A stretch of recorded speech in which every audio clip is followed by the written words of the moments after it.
नाथ भगवान की जय। संत शिरोमणि आचार्य गुरु और विद्यासागर जी महामुनिराज की जय। विद्याकुल शिरोमणि आचार्य श्री समय सागर जी महामुनिराज की जय। श्रमण शिरोमणि निर्यापक महाश्रमण मुनि पुंगव श्री सुधा सागर जी महामुनिराज की जय।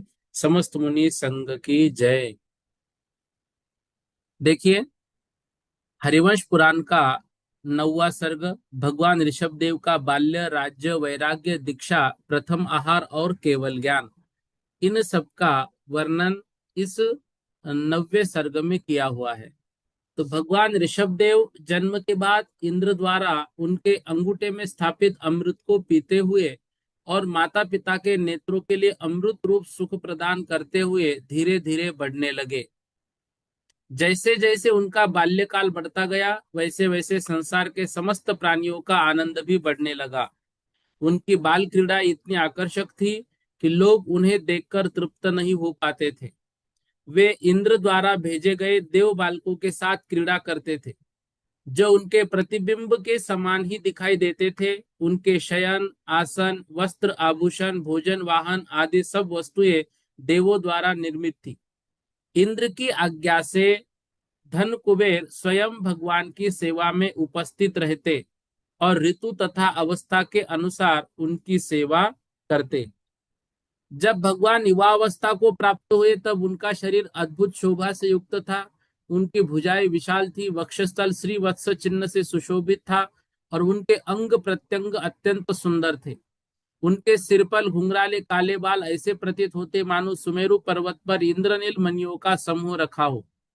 उनके मुख की शोभा ऐसी थी कि वह सूर्य और चंद्रमा से भी अधिक आनंद प्रदान करती थी। उनके नेत्र कमल पत्र के समान थे। अधर और हथेलियां लाल थी तथा दांत मोतियों के समान चमकते थे। देखना ये वर्णन, नेत्र कमल पत्र के समान, अधर की हथेलियां लाल, दांत मोतियों के समान, ऐसा लगता है जैसे आचार्य श्री जी, उनका भी शरीर इस युग में सेम ऐसा ही था। उनका शरीर 500 धनुष्य ऊंचा था और उसमें 108 लक्षण तथा 900 व्यंजन थे। उनकी अद्भुत शोभा का वर्णन सैकड़ों करोड़ इंद्र भी नहीं कर सकते थे। भगवान है, उनके वर्णन कोई नहीं कर सकता। युवावस्था में भगवान का विवाह 3 लोकों की अत्यंत सुंदरी स्त्रियों नंदा और सुनंदा से हुआ। भगवान उनके साथ क्रीड़ा करते सुखपूर्वक रहने लगे। नंदा से भरत चक्रवर्ती और ब्राह्मी नामक पुत्र पुत्री उत्पन्न हुए। सुनंदा से बाहुबली और सुंदरी नामक पुत्र पुत्री उत्पन्न हुए। इसके अतिरिक्त नंदा से वृषभसेन आदि 98 अन्य पुत्र भी उत्पन्न हुए। भगवान ने अपने सभी पुत्रों और पुत्रियों का अक्षर ज्ञान, चित्रकला, संगीत, गणित आदि अनेक कलाओं में पारंगत किया। मतलब टोटल भगवान के पुत्र 100 थे और बेटियां 2। एक समय प्रजा अत्यंत कष्ट में पड़ गई। कल्प वृक्ष समाप्त हो चुके थे। इक्षु वृक्षों का रस भी मिलना बंद हो गया था। प्रजा अन्न को प्राप्त करने की विधि भी ज्ञात नहीं थी। पशुओं के दूध आदि का उपयोग भी उन्हें नहीं पता था और हिंसक पशुओं से भी भय भी बढ़ गया था। तब प्रजा राजा नाभिराज की प्रेरणा से भगवान ऋषभ देव के पास पहुंची और उनसे जीवन निर्वाह का उपाय बताने के लिए प्रार्थना की। दयालु भगवान ने पहले दिव्य आहार देकर प्रजा की भूख शांति और फिर उन्हें जीवन यापन के साधन बताए। उन्होंने असी मसी कृषि, विद्या, वाणिज्य और शिल्प, इन 6 कर्मों का उपदेश दिया। साथ ही गाय भैंस आदि पशुओं का पालन रक्षा करना सिखाया। हिंसक जीवों से सावधान रहने का निर्देश दिया। लोगों ने इन शिक्षाओं को ग्रहण कर गांव, नगर और विभिन्न बस्तियों का निर्माण किया। इसी समय समाज में क्षत्रिय, वैश्य और शूद्र, ये 3 वर्ण स्थापित हुए। इन व्यवस्थाओं के कारण प्रजा अत्यंत सुखी हुई। उस युग को कृतयुग कहा गया। देवों ने आकर भगवान का राज्याभिषेक किया और उनकी राजधानी अयोध्या विनीता और साकेत नामों से प्रसिद्ध हुई। बहुत काल तक राज्य करने के बाद एक दिन भगवान ने इंद्र की नर्तकी नीलांजना के नृत्य देखा और उसी समय मतलब उसके मरण से नीलांजला का नृत्य देखा। एक मिनट, यहाँ डाल देता हूं, फिर मैं भूल जाऊंगा।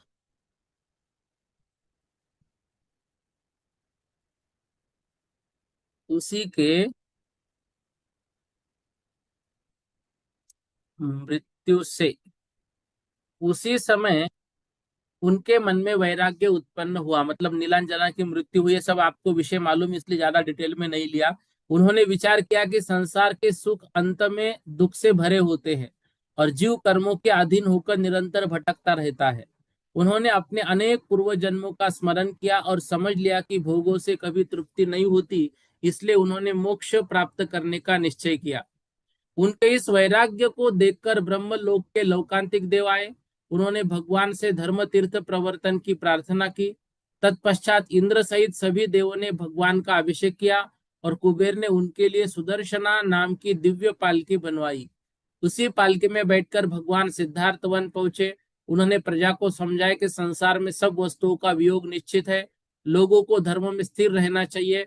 इसके बाद उन्होंने सभी परिग्रह त्याग कर दिगंबर दीक्षा धारण कर ली। उनके साथ 4,000 राजाओं ने भी दीक्षा ली, परंतु परिश्रम सहन नहीं कर सके और बाद में वनवासी तपस्वी बन गए।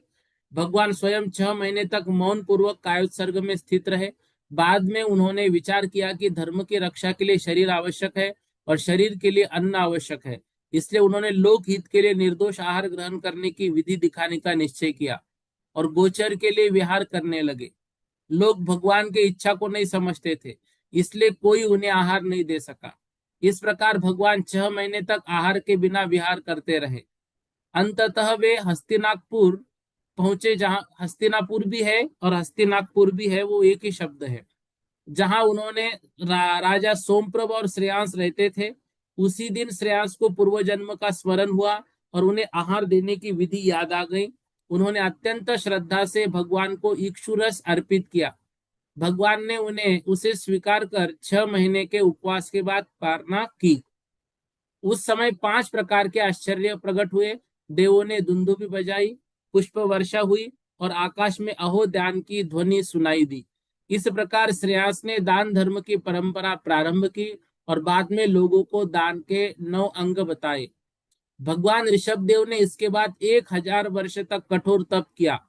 अंततः पूर्व तालपुर के शकटास्य उद्यान में वट वृक्ष के नीचे ध्यान करते हुए उन्होंने शुक्ल ध्यान के द्वारा मोह सहित 4 घातिया कर्मों का नाश किया और उन्हें केवल ज्ञान प्राप्त हुआ।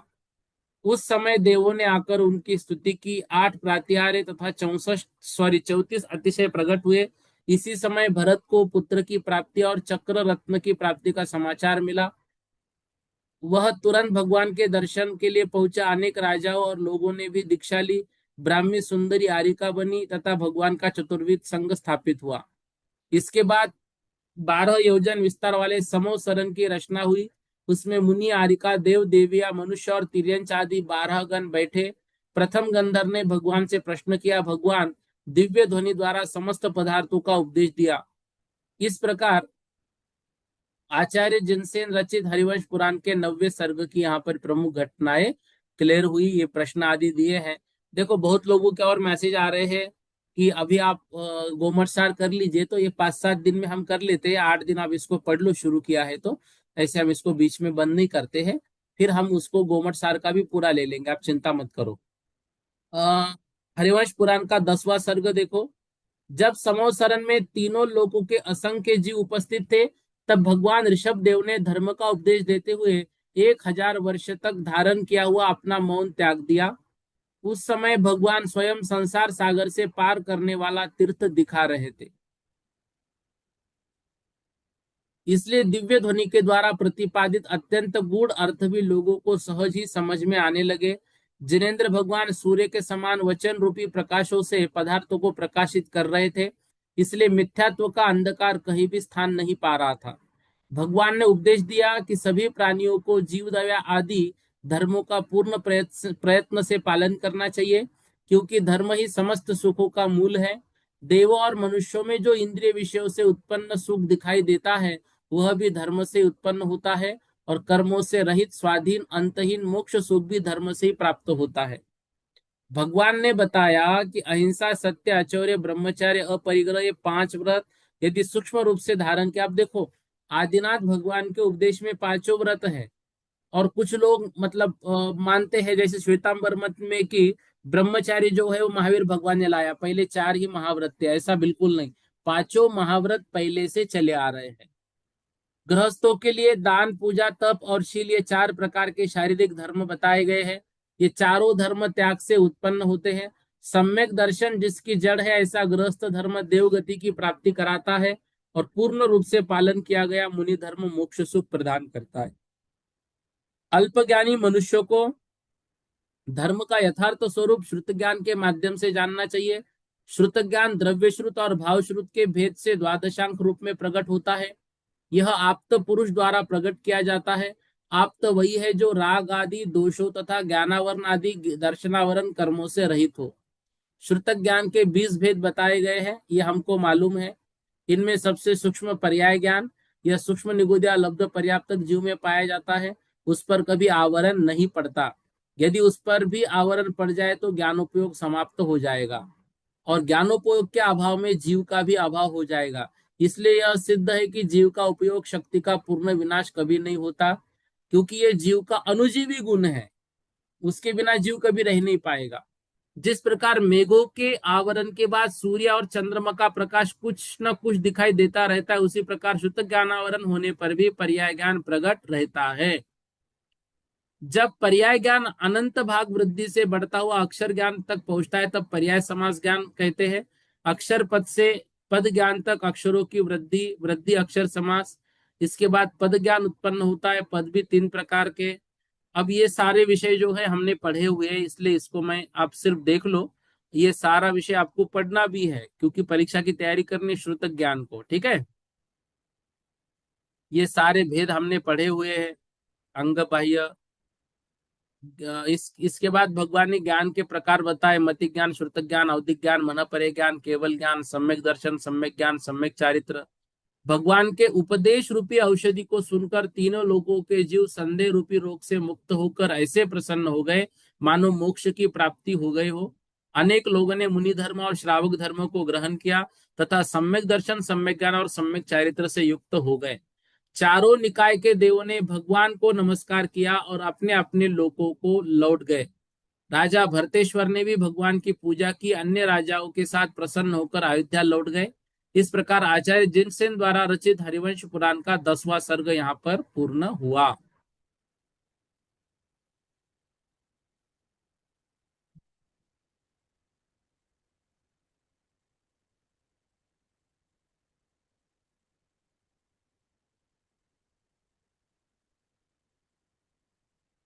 हम्म।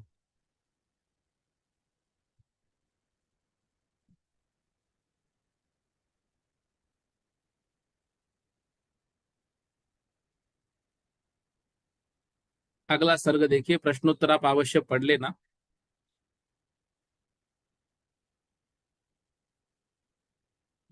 सर्ग 11। भरत चक्रवर्ती की दिग्विजय, बाहुबली युद्ध और भरत का राज्य वैभव। समो शरण से लौटने के पश्चात भरत ने अपने पुत्र को जन्म का उत्सव मनाया तथा चक्र रत्न की विधि पूर्वक पूजा की। इसके बाद उन्होंने 6 खंडों से युक्त भरत क्षेत्र को जीतने की इच्छा से दिग्विजय के लिए प्रस्थान किया। उस समय उनकी चतुरंगिनी सेना उनके साथ थी। अनेक राजा उनके अधीन थे और नाना दिशाओं से आए हुए असंख्य जन समूह भी आगे आगे उनका दिव्य रत्न चल रहा था। एक सेकंड, बस यहाँ पे गलती जो हुई, एक 10।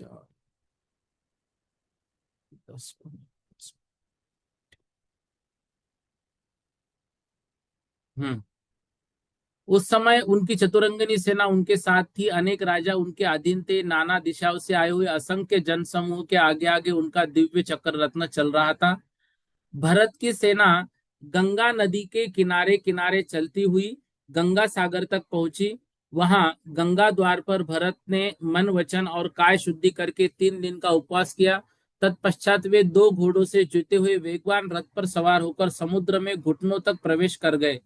उस समय वे वज्रकांड नामक धनुष हाथ में लिए वैशाखासन से खड़े थे। वे दृष्टि स्थिर रखने, दृढ़ मुट्ठी बांधने और धनुष की डोरी पर बाण स्थापित करने में अत्यंत निपुण थे। उन्होंने अपने नाम से अंकित अमोघ नाम का तीव्रगामी बाण छोड़ा।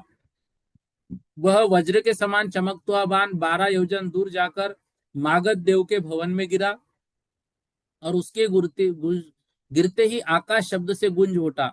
बाण के गिरते ही मागध देव का भवन और हृदय दोनों हिल उठे। वह अत्यंत क्षुब्ध हुआ, परंतु जब उसने चक्रवर्ती नाम से चिन्हित बाण देखा, यह जाना कि चक्रवर्ती उत्पन्न हो चुका है, तब उसने अपने पुण्य को अल्प मानकर स्वयं की निंदा की। तत्पश्चात वह हाथों में रत्न लेकर भरत के पास आया और पृथ्वी के सारभूत हार, मुकुट, रत्न निर्मित कुंडल, उत्तम वस्त्र और तीर्थोदक भेंट किए और विनम्र होकर आज्ञा मांगी। भरत से विदा लेकर वो अपने स्थान को चला गया। इसके बाद भरत दक्षिणी दिशा की ओर बढ़े। वहां महाबलवान भूत और व्यंतर देवों को वश करते हुए समुद्र के वैजयंत द्वार पर पहुंचे। वहां उन्होंने उस प्रदेश के स्वामी वरत तनुदेव को बुलाया। वर तनुदेव ने आकर चूड़ामणि, सुंदर कंठहार, कवच, बाजूबंद, कड़े, करधनी भेंट किए और भरत को प्रणाम कर उनकी सेवा की। फिर वह अपने स्थान को लौट गया। तत्पश्चात भरत पश्चिम दिशा की ओर राजाओं को वश में करते हुए सिंधु नदी के द्वार पर पहुंचे। वहां के अधिपति प्रभास देव को अपने अधीन किया। प्रभास देव ने संतानक वृक्षों के पुष्प की माला, मोतियों की जाली, मुकुट, रत्न जड़ित कटिसूत्र भेंट किए। इसके बाद भरत चक्र रत्न के पीछे पीछे विजयार्थ पर्वत के समीप पहुंचे। वहां उन्होंने उपवास कर पर्वत के अधिष्ठाता देव का स्मरण किया। वह देव अवधि ज्ञान से भरत के आने को जानकर उपस्थित हुआ और उसने झारी, कलश जल, सिंहासन, छत्र, चवर भेंट किए तथा स्वयं को उनका सेवक बताया। अब सोचो, हम 10 दिशाओं के दिक्पाल की पूजा करते हैं, वो हमारी रक्षा करते हैं। हमें यदि सम्यक दृष्टि है तो वो मतलब वो देव ने देखो सेवक बताया खुद को भरत चक्रवर्ती का। मतलब इस तरह से आगे में यदि पढ़ेंगे ना सारी बातें समझ में आ जाएगी। हमें उन पर राज नहीं करना है, हमें उनको अपना सेवक नहीं मानना है, उनको जय जिनेन्द्र करना है, साधर्मी समझना है, लेकिन भगवान के बराबर उनकी पूजा करने से बचना है। इसके पश्चात भरत तमिश्र गुफा के द्वार पर पहुंचे, जहां कृतमाल देव ने आकर उन्हें 14 दिव्य आभूषण भेंट किए। भरत की आज्ञा से अयोध्या नामक सेनापति कुमुदा मेलक अश्वरत्न पर सवार होकर दंड रत्न से गुफा का द्वार तोड़कर तुरंत पीछे हट गया। 6 महीने बाद जब द्वार की उष्णता समाप्त हो गई, तब भरत विजय पर्वत हाथी पर सवार होकर सेना सहित उसमें प्रवेश कर गए। गुफा के भीतर उन्मग्न जला और निमग्न जला नाम की 2 नदियां थी। सेना को उनके तट पर विश्राम कराया गया। गुफा के निरंतर अंधकार रहता था, जिसे भरत ने काकिनी मणि की किरणों से दूर किया। काम दृष्टि, ग्रह प्रति रत्न और भद्रमुख स्थापित रत्न ने उन नदियों पर मजबूत पुल बनाए। सेना ने उन्हें पार कर उत्तम द्वार से निकलकर उत्तर भारत में प्रवेश किया। वहां हजारों म्लेच्छ राजाओं ने भरत की सेना देखकर युद्ध किया, परंतु अयोध्या सेनापति ने उन्हें परास्त कर खदेड़ दिया। भयभीत होकर म्लेच्छों ने अपने कुल देवता मुग मेघमुग नाग कुमारों की शरण ली। मेघमुग देवों ने वर्षा और गर्जना से सेना को संकट में डाला, परंतु भरत ने चर्म रत्न और छत्र रत्न के द्वारा सेना की रक्षा की। 7 दिन तक सेना जल से घिरी रही। अंततः चक्रवर्ती के आदेश से देवों ने मेघमुखों को परास्त कर दिया। इसके बाद म्लेच्छ राजा उत्तम कन्याएं लेकर भरत की शरण में आए। भरत ने उन्हें अभयदान दिया और आगे बढ़ते हुए सिंधु नदी के तट पहुंचे, जहां सिंधु देवी ने उनका अभिषेक कर 2 आसन भेंट किए। फिर भरत हिमालय की तराई में पहुंचे और 3 दिन का उपवास किया। हिमवत कुट के देव ने आकर उन्हें दिव्य औषधिया की माला और हरीश चंदन भेंट किया। इसके पश्चात भरत वृषभाचल पर्वत पर पहुंचे। वहां काकिनी रत्न से अपना नाम अंकित किया। मैं भगवान ऋषभ देव का पुत्र भरत चक्रवर्ती हूँ। कौन से पर्वत पर? देखो, वृषभाचल पर्वत पर। ये बहुत लोग उसको विजयार्थ पर्वत पर लिखते नहीं, वृषभाचल पर्वत पर वो अपना नाम लिखते हैं। इसके बाद नमी और विनमी विद्याधरों ने आकर उन्हें नमस्कार किया और सुभद्रा नामक स्थिर रत्न उन्हें भेंट किया। गंगाकूट पर गंगा देवी ने उनके आगमन पर स्वर्ण कलशों से उनका अभिषेक किया और सिंहासन भेंट किए। इसके बाद 18,000 म्लेच्छ राजाओं को वश करते हुए खंड का प्रपात गुफा तक पहुंचे और दंड रत्न से उसका द्वार खोलकर आगे बढ़े। इस प्रकार भरत ने 60,000 वर्षों में भरत क्षेत्र के 6 खंडों को जीतकर अयोध्या लौटना आरंभ किया। जब अयोध्या के निकट सुदर्शन चक्र नगर में प्रवेश नहीं कर रहा था, तब भरत ने पुरोहित बुद्धि सागर से कारण पूछा। पुरोहित ने कहा कि आपके कुछ महाबलवान भाई आपकी आज्ञा नहीं मानते। सुनकर भरत ने दूत भेजे। यह समाचार सुनकर भरत के भाइयों में वैराग्य उत्पन्न हुआ। उन्होंने राज्य त्याग कर भगवान ऋषभ देव के पास जाकर दीक्षा ले ली। उन्होंने अनेक देशों को छोड़ दिया, जिनमें मध्य, उत्तर, पूर्व, दक्षिण, पश्चिम और विंध्याचल के ऊपर स्थित अनेक प्रदेश सम्मिलित थे। परंतु बाहुबली ने भरत की अधीनता स्वीकार नहीं की और युद्ध के लिए तैयार हो गए। दोनों सेनाएं वितता नदी के पश्चिम में आमने सामने हुई। मंत्रियों ने जनसंहार से बचने के लिए दोनों भाइयों के बीच धर्म युद्ध का प्रस्ताव रखा। सबसे पहले दृष्टि युद्ध हुआ, जिसमें दोनों लंबे समय तक एक दूसरे को देखते रहे। अंत में बाहुबली विजयी हुए। फिर जल युद्ध हुआ, उसमें भरत हार गए। अंत में मल्ल युद्ध हुआ, जिसमें बाहुबली ने भरत को उठाकर परास्त कर दिया। क्रोधित होकर भरत ने सुदर्शन चक्र चलाया, परंतु देवाधिष्ठित चक्र बाहुबली को नहीं मार सका और उनकी 3 प्रदक्षिणा करके लौट आया। यह देखकर बाहुबली को वैराग्य हुआ। उन्होंने लक्ष्मी की निंदा करते हुए, लक्ष्मी मनुष्यों के प्रेम को नष्ट कर देती है, अंततः दुख का कारण बनती है, उन्होंने राज्य त्याग दिया और कैलाश पर्वत पर 1 वर्ष तक प्रतिमा योग में खड़े होकर तप किया। उनके शरीर पर लताएं लिपट गई, सर्प उनके चरणों में रहने लगे। अंततः भरत ने आकर उन्हें नमस्कार किया और बाहुबली ने केवल ज्ञान प्राप्त कर भगवान ऋषभ देव के समोसरण में स्थान प्राप्त किया। इसके बाद 14 महारत्नों और 9 निधियों से युक्त भरत चक्रवर्ती पृथ्वी का शासन करने लगे। उन्होंने 12 वर्ष तक लोगों को इच्छानुसार दान दिया। आगे चलकर उन्होंने श्रावकों की परीक्षा लेकर काकिनी रत्न से बने रत्नत्रय सूत्र यज्ञोपवीत को उनका चिन्ह बनाया। इसी से आगे चलकर ब्राह्मण, क्षत्रिय, वैश्य और शूद्र 4 वर्ण स्थापित हुए। चक्रवर्ती के 14 रत्न थे। ये 14 रत्न के नाम आप देख लेना। भरत के पास 360 रसोई, 32,000 राजा, 96,000 स्त्रियां, 1 करोड़ हल, 3 करोड़ गाय, 18 करोड़ घोड़े, 84 लाख हाथी और उतने ही रखते। 500 आज्ञाकारी पुत्र भी थे। ये 500 आज्ञाकारी, अच्छा यहां से आप प्रश्न पूछ रहे थे, इसको मैं देख लूंगा, ठीक है ना। ग्रंथ में 500 आज्ञाकारी पुत्र थे, हो सकता है बाकी क्या है वो उसमें देख लेंगे। यद्यपि भरत इतना वैभव रखते थे कि फिर भी उनकी बुद्धि शास्त्र चिंतन में लगी रहती थी और वे अभिमान से रहित थे। उनके शासन में लोग धर्म, अर्थ, काम और मोक्ष में अनुरक्त होकर सुख पूर्वक जीवन बिताते थे। उनकी अपार विभूति देखकर लोग समझ जाते थे कि यह पूर्व जन्म में हुए किए हुए धर्म का फल है। इस प्रकार भरत चक्रवर्ती जिन मार्ग में स्थिर होकर पृथ्वी का शासन करते रहे। इस प्रकार ये दिग्विजय का 11वां सर्ग जो है वो समाप्त हो गया।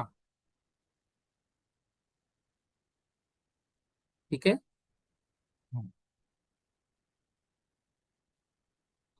ये भरत चक्रवर्ती का राजवैभव, भरत बाहुबली का युद्ध, इसमें थोड़ा आईएमपी देख लेना आप। भरत चक्रवर्ती का दिग्विजय।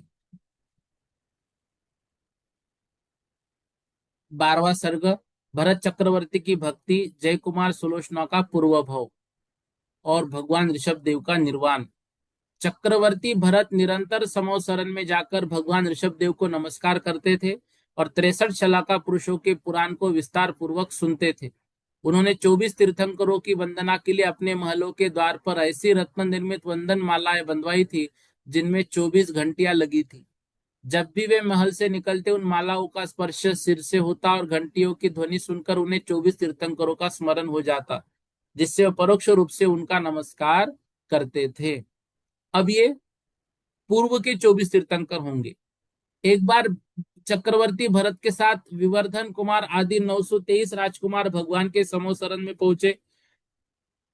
इन कुमारों ने पहले कभी तीर्थंकर का दर्शन नहीं किया था।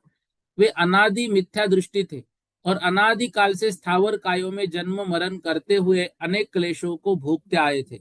जब उन्होंने भगवान की अद्भुत दिव्य लक्ष्मी को देखा तो अत्यंत आश्चर्यचकित हो गए और अंतर मुहूर्त में ही उन्होंने संयम धारण कर लिया। चक्रवर्ती भरत ने उन कुमारों तथा जिनेन्द्र भगवान के शासन की प्रशंसा की और भगवान तथा मुनि संघों को नमस्कार कर प्रसन्नता पूर्वक अयोध्या लौट आए।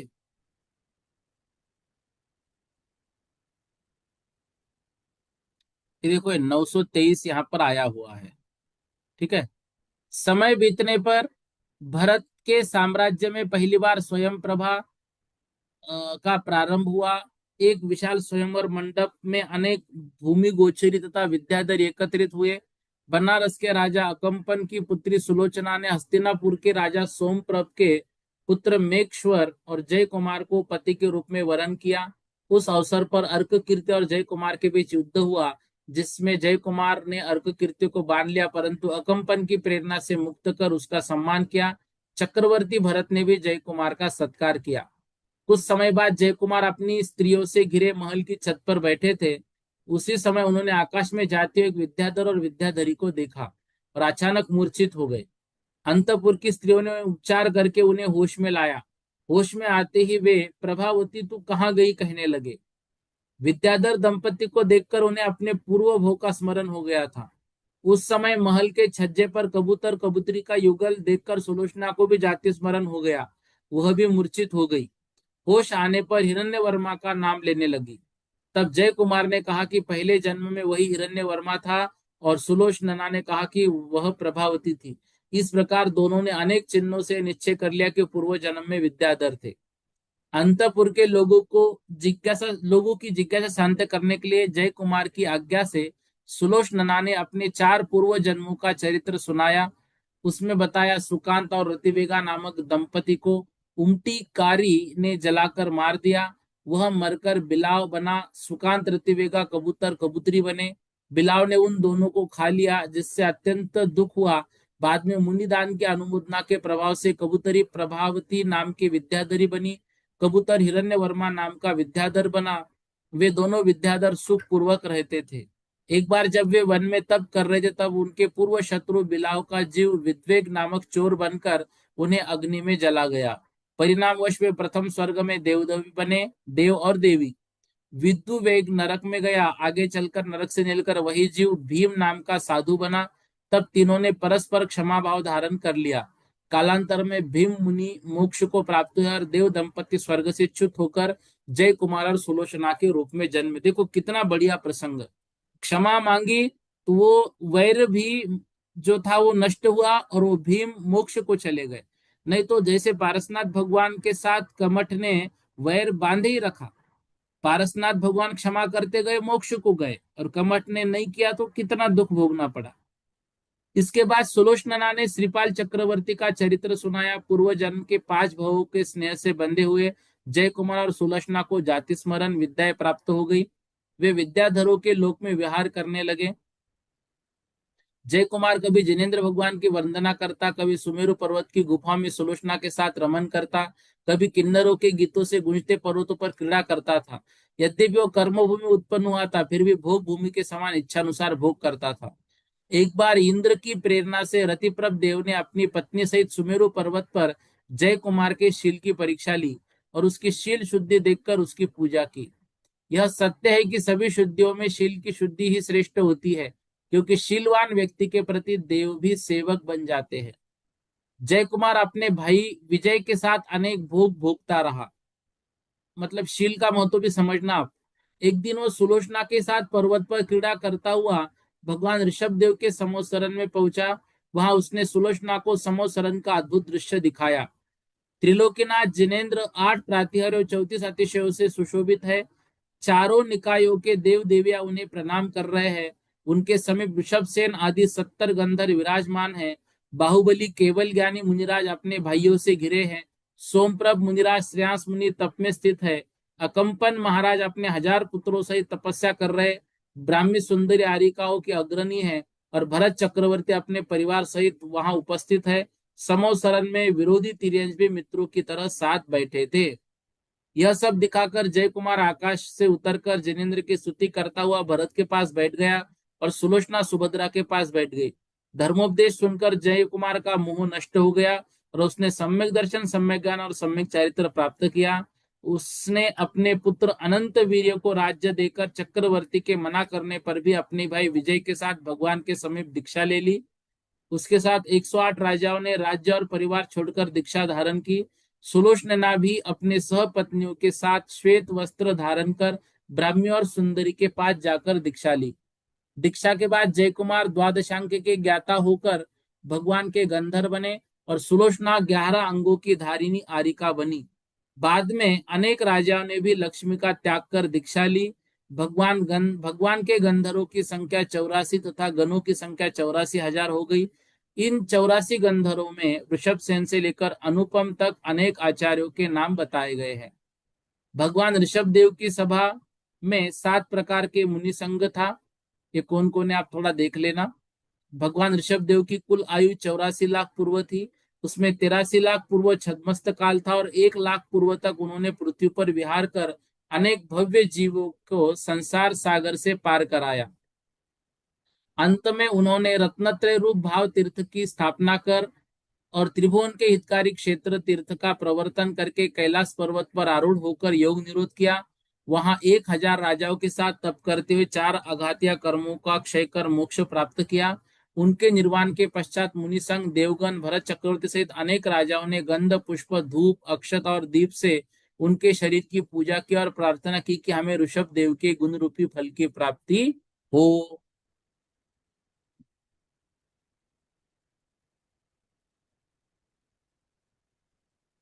ये जो पूर्व भोग का वर्णन इसमें है, जय कुमार सुलोचना का, भरत चक्रवर्ती का विजय आदि, ये वर्णन आप सब देख लीजिएगा।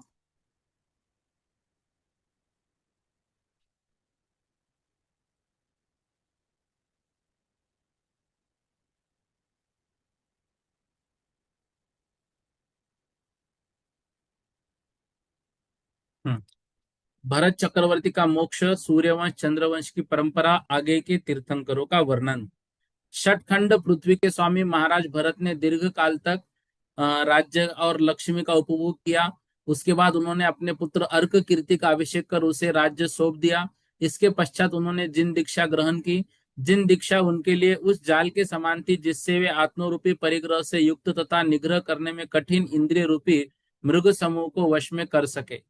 गौतम स्वामी कहते हैं कि महाराज भरत ने अपने सिर के समस्त केश 5 मुट्ठियों से उखाड़कर फेंक दिए। उनके कर्म बंधन की स्थिति इतनी शीघ्र क्षीण हो गई कि केश लोच के तुरंत बाद ही उन्हें केवल ज्ञान हो गया। ये भी वर्णन महत्वपूर्ण है भगवान का। इसके बाद 32 इंद्रों ने आकर उनके केवल ज्ञान की पूजा की। भगवान भरत मोक्ष मार्ग को प्रकाशित करने वाले दीपक के समान थे। उन्होंने लंबे समय तक पृथ्वी पर विहार किया। भगवान भरत की कुल आयु 84 लाख पूर्व की थी। उसमें से 77 लाख पूर्व उनका कुमार काल था।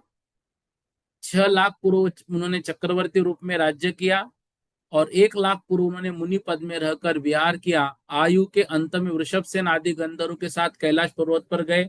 शेष कर्मों का क्षय कर मोक्ष को प्राप्त कर देवों ने स्तुति और वंदना की। भरत के पुत्र अर्क कीर्ति और स्मित यश नाम का पुत्र हुआ। अर्क कीर्ति ने लक्ष्मी देवी तप के द्वारा मोक्ष प्राप्त किया। इसके बाद सूर्य वंश में अनेक राजा उत्पन्न हुए। स्मित यश बल से सुबल, सुबल से महाबल आदि आदि, आप ये सब नाम पढ़ लेना। इसमें सभी राजा महान यश के धारक थे। उन्होंने अपने पुत्र को राज्य सौंपकर तपस्या कर मोक्ष प्राप्त किया। भरत को प्रारंभ मानकर 14 लाख इक्ष्वाकु वंश का राजा क्रम से मोक्ष को प्राप्त हुए। इसके बाद एक राजा सर्वार सिद्धि में अहमिंद्र पद को प्राप्त हुआ। फिर 80 राजा मोक्ष गए, परंतु उनके बीच बीच में एक एक राजा इंद्र पद को प्राप्त होता रहा।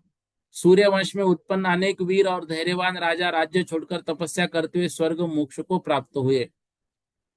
भगवान ऋषभ देव के पुत्र बाहुबली से सोमयश नाम का पुत्र हुआ। वही सोमवंश चंद्रवंश का प्रवर्तक बना। सोमयश से महाबल, महाबल से सुबोल आदि, ये चंद्रवंश बाहुबली से रहा। इस प्रकार भगवान ऋषभ देव का तीर्थ पृथ्वी पर 50 लाख करोड़ सागर तक चलता रहा। इस तीर्थ काल में सूर्यवंश और चंद्रवंश में उत्पन्न इक्ष्वाकु वंशीय तथा कुरुवंशीय आदि अनेक राजा स्वर्ग और मोक्ष को प्राप्त हुए। इसके अतिरिक्त विद्याधरों के स्वामी राजा नमी वंश की परंपरा भी बताई गई। वो परंपरा के भी नाम है। इसके बाद सर्वात सिद्धि से च्युत होकर दूसरे तीर्थंकर अजितनाथ हुए। इनके पंचकल्याणक भगवान ऋषभ देव के समान ही माने जाते हैं। उनके काल में सगर नामक चक्रवर्ती हुआ जो अक्षय निधियों और रत्नों का स्वामी था। भरत चक्रवर्ती के समान प्रसिद्ध था। उसके 60,000 पुत्र थे। अद्भुत चेष्टा वाले, परस्पर अत्यंत प्रेम से युक्त थे। एक बार वे सभी कैलाश पर्वत पर गए। वहां 8 पादस्थान बनाकर दंड रत्न से भूमि खोदने लगे। इस कार्य से क्रुद्ध होकर नागराज ने उन सभी को भस्म कर दिया। सगर चक्रवर्ती संसार की स्थिति को समझने वाला था, इसलिए उन्होंने पुत्र का शोक त्याग दिया और अजितनाथ भगवान के समीप दीक्षा लेकर अंत में मोक्ष प्राप्त किया। अजितनाथ के बाद से क्रमशः संभवनाथ, अभिनंदन, सुमति, पद्मप्रभा आदि तीर्थंकर। गौतम स्वामी राजा श्रेणिक से कहते सबसे पहले इक्ष्वाकु वंश उत्पन्न हुआ, उसी से आगे चलकर सूर्यवंश और चंद्रवंश प्रकट हुए। उसी समय कुरुवंश और उग्रवंश आदि वंश भी प्रसिद्ध हुए। भोग भूमि के समय ऋषि नहीं थे, परंतु आगे चलकर भगवान ऋषभ देव से दीक्षा लेकर ऋषि उत्पन्न हुए और उनका श्रेष्ठ श्रीवंश चला। इस प्रकार गौतम स्वामी ने राजा श्रेणिक को अनेक राजा और विद्याधरों के वंशों का वर्णन कर आगे कहते हैं कि जब शीतलनाथ भगवान उज्जवल 10वां तीर्थ चल रहा था, संसार केवल ज्ञान से प्रकाशित आलोकित था तथा देवों का आगमन होता रहता था, उसी समय महान प्रभाव वाले हरिवंश का उदय हुआ। उसी समय हरिवंश का वर्णन आगे किया जाएगा। इस प्रकार आचार्य जिनसेन द्वारा हरिवंश पुराण में 13वें सर्ग में इक्ष्वाकु वंश का वर्णन समाप्त होता है। अब जो मुख्य रूप की ओर हम कल से चलेंगे, हरिवंश जो है उसकी संरचना कैसे कब कब हुई वो हम कल की कक्षा में पढ़ेंगे। ठीक है। अब देखो आज जो नई लिंक